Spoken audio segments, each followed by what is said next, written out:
अखबार पढ़ा था क्या किसी ने कल? नहीं पढ़ा? अरे यार क्या, शायद भारत का सबसे बड़ा ब्लैकमेलिंग जो कांड हुआ था ना, वो राजस्थान में ही हुआ है। जो अजमेर 92 नाम से प्रसिद्ध हुआ था, 1992 की घटना थी वो। अखबार को पढ़ते आप। अजमेर की एक कॉलेज है, स्कूल कॉलेज दोनों ही थी वो, वहां से वो कांड शुरू हुआ। नफीस चिश्ती, सलीम चिश्ती, ऐसे करके 6 लोग थे उसमें, मैन अभियुक्त 6 थे। लड़की को जैसे तैसे फंसाया, फिर उसकी फोटो खींची। उस समय सिर्फ फोटो ही होता था, 30 साल पहले की बात है, तो सो सिर्फ कैमरे की फोटो होती थी। फोटो खींच के फिर बोले अब तू तेरी सहेली को लेके आ। ऐसे करके वो सिलसिला चला। 250 लड़कियों का बलात्कार हुआ। 250 का तो ऑन रिकॉर्ड है उसके अंदर। अब धीरे धीरे क्या हुआ, एक लड़की ने सुसाइड की। अब वो जो मैन था वो उस समय के अजमेर यूथ कांग्रेस का अध्यक्ष था। तो एक तो राजनीतिक मामला, दूसरा धर्म का भी, हिंदू मुसलमान बनने का डर भी। बड़ा कांड हुआ था उस समय भी, आंदोलन हुए थे पूरे भारत के अंदर। 92 उस पर फिल्म भी बनी है, कभी टाइम मिले तो जरूर देखना उस फिल्म को। एक लड़की ने सुसाइड की। अब सुसाइड को दबा दिया, बोलिए प्रेग्नेंट थी और डर से इसने कर लिया होगा। फिर उसी कॉलेज की दूसरी लड़की ने सुसाइड की, उसको भी फिर एक साथ 4 लड़कियां कूद गई उस कॉलेज से। फिर भी मामला मुख्यमंत्री तक, उस समय शायद भैरों सिंह शेखावत थे मुख्यमंत्री, बाद में बदले थे, भैरों सिंह शेखावत थे। एक पत्रकार ने इस मामले को उठाया था और अब जाके यानी 12 लड़कियों ने केस दर्ज किया था 250 में से। 250 तो रिकॉर्ड। उसमें हुआ क्या कि एक ही स्टूडियो था, वो फोटो खींचते, स्टूडियो वाले को देते। उस समय आपको नहीं पता, 10 साल पहले पंजाब केसरी अखबार में एक शानदार अखबार आता था, लोग वेट करते थे उसका। और उस समय ऐसी फोटो मिल जाए, लोगों को चाहिए क्या। अब वो स्टूडियो वाले ने भी बेचनी शुरू कर दी। जो भी वो लड़की की फोटो देखे, लोगों ने ये काम करना शुरू कर दिया। यानी बहुत बड़ा कांड हुआ था ये इसके अंदर। फिर वो पकड़े गए। अब सजा हुई। 12 में से 2 लड़कियां लास्ट तक रुकी रही। किसी को धमकी दे दी, किसी को। अब सोचो, अब जो लड़की डटी रही, बंग पोता हो गया। 30 साल पहले की घटना है, आपको देखो। अब उनको सजा हुई है। और हमारा कानून व्यवस्था इतनी अच्छी है, हम लोग जैसे कई बार पोस्ट देखते हो ना कि बलात्कारियों को इस देश में ये सजा, इस देश में ये सजा। मैं मानता हूं कि भारत से बेस्ट सजा किसी देश में नहीं है। क्यों नहीं है? देखो, जैसे आपने किसी व्यक्ति को थप्पड़ मारा, थप्पड़ मारते ही मामला आज या यार जज साहब ने आपको 1 महीने की सजा दे दी, ठीक है, आपको लगा वाह कितनी जल्दी न्याय हुआ। लेकिन हमारे यहां ऐसा नहीं होगा। थप्पड़ मारा, कई सालों तक केस चलेगा, आप वकील ढूंढते फिरो, रोज तारीख आएगी। कुछ केस में आपको जोधपुर जाना पड़ेगा 15वें दिन, वकीला ढूंढो, रुपया लागो, 10 साल बाद 1 महीने की सजा हुई। बताओ कौन सा व्यवस्था अच्छी है? बताओ। ये हमारे वाली यहां क्या है, एक दिन में क्या बलात्कार किया, अगले दिन फांसी मिल गई, क्या फायदा? ये तो मृत्यु तो छुटकारा है सभी दुखों का। हमारे यहां वो 20 साल तक सड़ेगा, कभी केस कभी कहूं, सारे पैसे लग जाएंगे उसके जितने हैं उतने, फिर जाके उसको सजा होगी। अब उनको सजा हुई है उम्र कैद की। और जज साहब ने कहा कि ऐसे लोगों के साथ कोई सहानुभूति न बरती जाए। ऐसी घटनाएं ब्लैकमेलिंग वाली आज भी हो रही है। ये 92 की नहीं, अभी दिल्ली में भी हुई थी, आपको पता। तो ऐसी घटनाएं होती रहती हैं, लड़कियां शिकार होती रहती हैं हमेशा। महिला ही महिला की दुश्मन है, ये कहावत आज से नहीं बनी है, बहुत पहले से बनाई गई है। किसी लड़की के नंबर अगर लड़के के पास गए तो दिमाग लगाने की जरूरत नहीं है। 90% चांस है कि आपकी सहेली ने दिए, 90% यही मिलेगा। ए भाई मैं तेरो भी करवा दूं, बॉयफ्रेंड बना दूं, नौकरी लगा दे, बॉयफ्रेंड के बना दे, ये बन जैसी आप बना लेगी मैं इतनी योग्यता कौन कीजिए। क्योंकि बॉयफ्रेंड बनाना कोई योग्यता के अंदर नहीं आता है। कद्दी बना लो, बस में चाल तो बन जाओ, पार्क में घूम तो बन जाओ, रोड पर घूम तो बन जाओ। ये तो मिले हैं, मिल जाएंगे, जब चाहो तब ढूंढ लो तब मिल जाएंगे। लगानी है तो नौकरी लगा। क्योंकि लड़की की संगत बहुत जरूरी है देखना, संगत का असर लड़की पे सबसे जल्दी आएगा। गार्जियन को सबसे जल्दी ध्यान देना जरूरी है कि इसकी सहेली कौन है। अगर एक बुंडी सी शक्ल की आगी नहीं, भेज देगी रास्ता में। क्योंकि बहुत जरूरी है, क्योंकि बुद्धि काम में लेती नहीं है। ए भाई की कौन भाई क्यों करूं, मैं जानू इन तो मेरे बॉयफ्रेंड को दोस्ती तो है, इतनी जल्दी याराना करवा देगी। तो बच के रहें, ऐसी घटनाएं सब जगह होती है। अगर वह, क्योंकि गार्जियन को हर बात नहीं कही जा सकती, कोई अठे प्रॉब्लम हुए नहीं सीधा आगे बता दियो, कोई शर्म संकोच को नहीं है।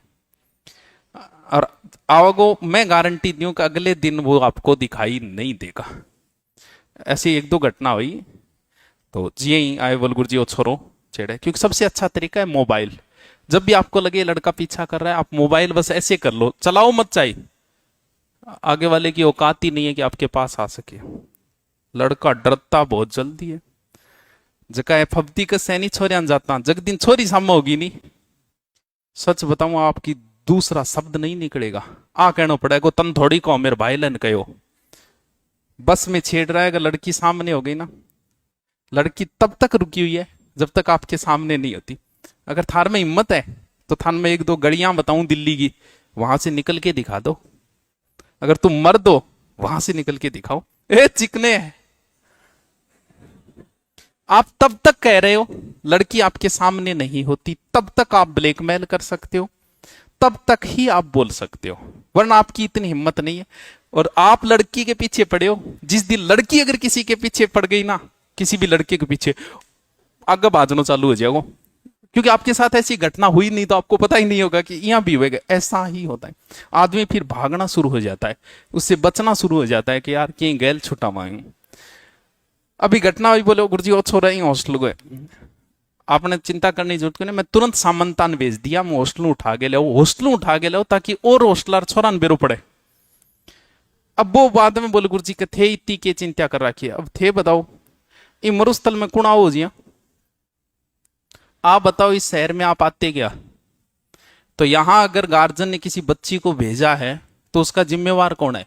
सिर्फ यहां नहीं है, बाहर भी मैं ही जिम्मेदार हूं।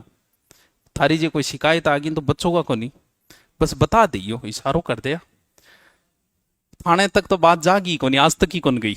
ब्यूं पहली पहली डील सर्विस को काम मारकन खुद कने, क्योंकि गलती है, गलती आपकी ही मिलेगी। ये लड़की की तरफ से शिकायत नहीं मिलती है, उसे प्रकृति ने ऐसा बनाया है, तभी तो कहें बहलाया फुसलाया, बहलाए तो थे ये। तो जब भी कोई वे शंका करने की जरूरत नहीं। आज भी लड़कियां ब्लैकमेल की शिकार हो रही है, एकदम सत्य बात है, यहां भी हो रही होगी, कोई बड़ी बात नहीं।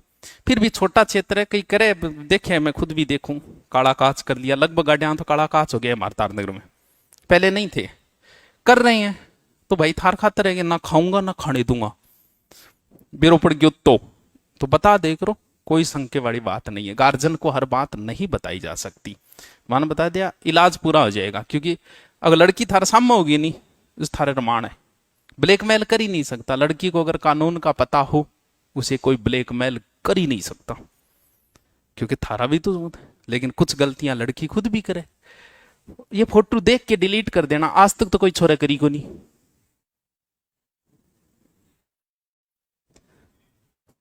करेगी।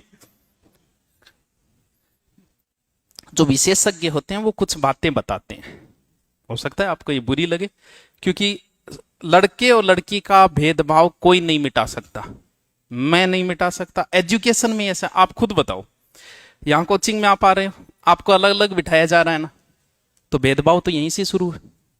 आप अलग अलग बैठे हो ना, मैं जयपुर दिल्ली में था, सब एक जगह, यहाँ लड़का लड़की लड़का लड़की, यहां तक कि सिर्फ मुझे लगता है कि एकमात्र मेरी लाइब्रेरी है जगह लड़का लड़कियां अलग अलग लाइन है, एकमात्र ऐसी है जहां लड़कों के आने की लाइन अलग है, जाने की अलग है लड़कों की, दोनों साथ में नहीं, एक ही गेट नहीं है, अलग अलग गेट है, पानी का अलग है, बाथरूम का अलग है। क्यों? जब मैं खुद ही भेदभाव नहीं मिटा पा रहा, कौन मिटा देगा? हम एजुकेशन में होके, कारण ये इतना सब कुछ अलग अलग है सारा, कोई मामला आते आपने देखा होगा रिएक्शन, फिर भी बिना मतलब बोलो और अट्ठा को तो माहौल खराब हो रही है, क्या माहौल खराब हो रही है थे, बताओ क्या माहौल खराब है? कौन नहीं। लेकिन लोग पहले, क्योंकि मैं क्षेत्र के बारे में जानता हूं, सोच को जानता हूं मैं, इसलिए मैंने पहले ही ऐसी व्यवस्था की कि साला आंगड़ी उठाओगा तो जरूर, लेकिन मिलो की को नहीं, क्योंकि सारी चीजें, अब मैं खुद भेदभाव कर रहा हूं भैया, तो ये भेदभाव नहीं मिटाया जा सकता। कहने को कह भले ही दो, लड़के लड़के भेदभाव मैं खुद करा, और आप भी करोगे, आप भी जिस दिन टीचर बनोगे करना पड़ेगा, क्यों? क्योंकि समाज और बिना मतलब अगर एक जगह बिठा दें क्या कहेगा लोग, जबकि सारी चीजें अलग है फिर भी बकड़ने बोलते। तो कोई समस्या हुए थारत की डांग की समस्या हुई, कोई समस्या बता दे यार। ये भेदभाव नहीं मिटाया जा सकता, कोई नहीं मिटा सकता, ये चलता रहेगा। थोड़ा बहुत कानून का पता हो, ये तो केस वो है जो ओपन हो जाते हैं, जबकि लड़की लगभग लड़कियां परिवार के सदस्यों द्वारा प्रताड़ित होती है। बुआ को छोड़ो, मामा को छोड़ो, और ये करके माऊ प्रताड़ित हुए लगभग लड़कियां। और हर लड़की परिवार के सदस्य द्वारा कभी ना कभी प्रताड़ित होती ही होती है। अब किसे बताए?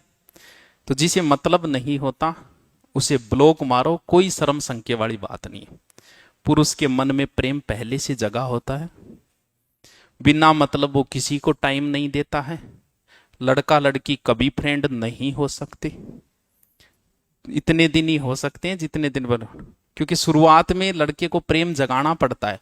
उस समय तो वो थारा पग ही दबा देगो, थारा नोट्स लिख देगो, थे 3 घंटा तावड़े में खड़े रहना होगा, 5 घंटा होगा वो।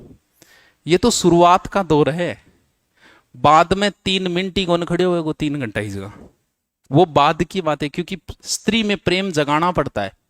वो अगर जग गया, बिन बेरो पड़ गया, अब ठीक है, अब देखो उसके तेवर। कौन टेम कौन मन बिजी हूं मैं, ले बिजी लगे तू थानेदार की मीटिंग लेने लाग रही है ले, पर बाद में वो बिजी होता है। तो हरकतें ऐसी होती रहती है। तो उसमें क्या कुछ लोगों ने शोध बताई कि आपको बचना कैसे है ब्लैकमेलिंग से। पहला होटल उन्होंने ये बताया, कुछ लोगों ने, जो बड़े लोग हैं जो लड़के लड़कियों को गाइड करते हैं, अरे गहरे होटल में जाने का मतलब आप खुद कभी भी ब्लैकमेल के शिकार हो सकते हो।